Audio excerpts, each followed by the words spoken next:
Yan guys, kakabitan na natin ng LED yung mga aquarium natin. Isang layer na lang hindi ko nagagawa. Ayan. Yan. Hindi ko na na-videoan eh. Nagmamadali kasi ako eh. Yan guys, kinakabit ko na yung huling layer ng LED. Nagawa ko na yung dalawa dyan. Dalawang layer. Taas, baba. Yung sa unahan na lang ang hindi kasi nagkaroon ng problema dyan eh. Ayan. Kasi hindi siya tugma dun sa mga aquarium. Kaya ang ginawa ko, pinagputol-putol ko na sila. Tapos dinikit ko. Doon ko na sila inassemble sa tigi-isa nilang aquarium. Tapos nagpuputol ako ng kada wire kung saan naabot yan. Kinakagat ko na nga yung wire dyan kasi pag gumagamit ako ng gunting, at least na matanggal yung balat. Napuputol diretso yung balat tsaka yung tatso. Hindi ako sanay gumamit ng gunting o kaya ng plies. Tapos pag gumamit pa ng plies, hugot yung tanso kasi na maliit lang yung wire na hinahati ko dyan. Kaya nasasama minsan yung tanso. Yung ginagawa ko, kinakagat ko tapos sinawa ko yung kabilang dulo. Ganun ang ginagawa ko. Kaya yan, tinudukto ko na yan. Ayan, nakagupit-gupit ko. Sinakagat ko pa nga talaga eh. Ayan. Mas maganda kasing tignan guys kapag may ilaw yung aquarium mo. Lalo pag sa gabi. Pag once na meron sumipat sa isdaan mo, di ba? Makikita nila lahat ng isda mo o makakasipat sila ng ayos. Dami tayong isda dito guys. BM lang kayo sa akin. Located ko Angono Macto, San Martin. Yan ang located natin. Ano lang tayo dyan. Medyo patapos na rin natin magawa yung last layer ng LED lights natin. Yeah guys. Basta guys, pag gagawa kayo niyan, mag-provide kayo ng adapter na 12 volts, 220. Madali lang gumawa kasi bumili kayo ng isang set. Kahit anong 12 volts.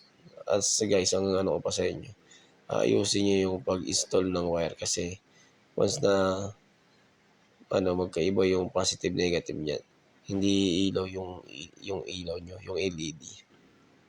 Yan, nasubukan ko na rin yan. Nagkakamali ako ng lagay. Kahit anong saksak mo, mas maganda talaga yung positive, negative lang. Hindi talaga siya iilaw. Pagka nagawa mo yung positive na muna sa negative, hahalongkayin mo yung mga wire.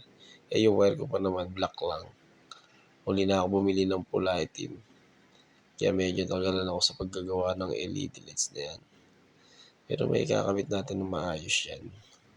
Tinetipan ko na yung mga LED dyan. Tape na lang yan kasi nakaduktong na lahat yan eh. Kumbaga pinagdikit ko lang yung mga wire dyan. Tapos sinunod ko yung yung electrical.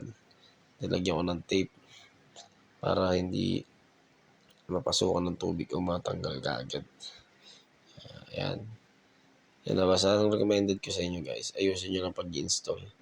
Hindi naman kahit bumaliktad naman yung positive negative, hindi naman puputok yan dahil 12 volts lang yan. Kaya matakot mag-install ng mga LED lights. Napaka-basic lang yan. Tsaka walang kuryente yung kahit hawakan mo yung kabilang dulo. Kahit nakasaksak sa 220 yung adapter, hawakan mo yung magkabilang dulo. Walang kuryente yun. Walang ground man lang mangyayari. Kasi 12 volts lang yung palabas. Kaya lang, yung 12 volts na yun, once na nagkamali nga ng install, hindi talaga iilaw mga ilaw mo. Kailangan maayos sa pagkakakabit mo. Kahit mabagal lang, kahit matagal, basta maayos.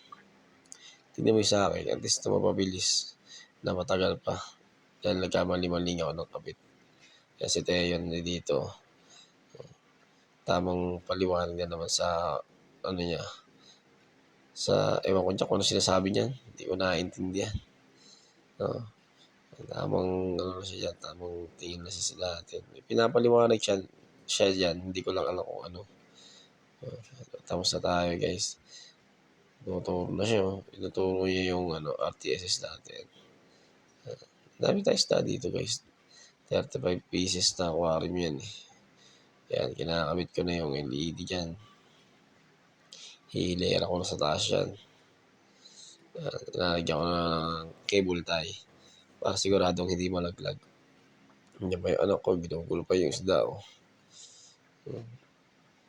Ayan na. LED lights. Patapos na tayo dyan, guys.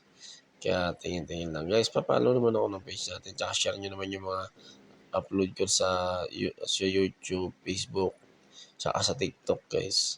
Sa TikTok, dami kong viewers, tsaka likers. Kaya hindi sila nagpapalo. Ewan ko sa mga yun bakit. Baka tamad lang silang mag-like, tsaka follow. Kaya ganun. Hindi natin sila masisi. Account nila yan eh. Pero akin lang, para mapanood din ng iba. Diba? Tamang cable tie na lang ako dyan. Mapapailaw din natin. Alam mo, una kong kabit yan. Hindi gumaya. Ayan na. Ayan na. Ano ko lang, ini-cable tie ko lang. Para hindi malaglag sa tubig. Baka makuryente yung isda natin sa tao. Walang kuryente sa isda. Meron kasi manipis lang ang balat yan. Saglit lang talaga yan. Para yung inano, dito. Dilagang isda talaga yan. Kaya gano'n yan. Pag dumikit yung ano dyan. Ayan, mamaya tayong bisita makulit. Titingin-tingin. Ayun pa yung isa. Akala mo naman talaga. Grabe naman makatingin sa taas. Parang ulit yung papaya. Ano ba yun? Ano ba dyan? Papaya isda. Akala ko papaya eh. Oh, isda. Ano ba yung tinuturo na ito? Isang to. Magulo rin ito eh. Wala na. Umalis na. Ayan, tapos na yung LED natin guys. Ayan o. Ayos na. Pwede na siyang iwan na ganyan. Pero iniwan natin yan. Pero hanggang alas 10 lang ng gabi. Tapos papatayin natin yan mga alas 4, alas 5. Yun at iiwan yan. Iba na kasi sa tignan pag ang ilaw. Diba? Tapos na, ini-electrical tape ko na yung adapter dyan. Hindi kasi naka-electrical tape. Bawal kasi sila magtigil ba? Sumabog yung ano. Hindi naman sabog, sakto lang. Yung tubigan parang ganun. Okay. Tagal naman dito. Kasi dyan, ayan na. Tama na yan. Taas na duwit pa ba? Kala mo talaga eh. Wala sa ebo eh. Ba? Yan na. May kinukuha yata akong poops. Ayan na. Ayan na. Ayan na. Tama na yan. Pwede na yan. Oh. Mas sumisipat pa eh. Akala mo naman. Wala ka pa makuha dyan. Sipati mo lang. Pero may malalaki na dyan. Talaga akala mo.